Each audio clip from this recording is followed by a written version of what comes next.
د هیواد په کچه یو ستر او عصري روغتون جوړیږي. دا چې دغه روغتون چیرته جوړیږي، ډاکټران به له کومو هیوادونو څخه وي او د روغتون جوړولو لپاره به مالي همکار څوک وي. راځئ چې په دې ویډیو کې پرې پوه شو.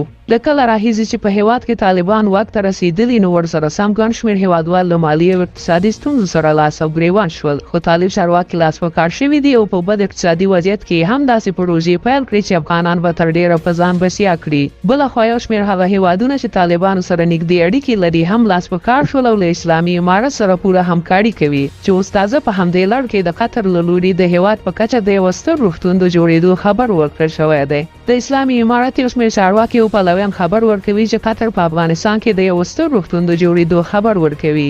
دغه ستر روغتون په کندهار کې جوړ شي او 400 بستریز به وي. د دغه روغتون ډاکټران به هم افغاني وي چې د تخصصي زده کړو او برنامو لپاره به قطر ته ځي او هلته به د زیاتو تجربو او زده کړو له ترلاسه کولو وروسته بیرته راستنېږي او په یاد روغتون کې به د هیوادوالو په خدمت کې وي. په داسې حال کې ده چې قطر تل له طالبانو سره د یوه نږدې ملګري او همکار په توګه پاتې شوی او حتی طالبان په خپله سیاسي بریا کې تر ټولو مهم او بریالی لوبغاړی بولي.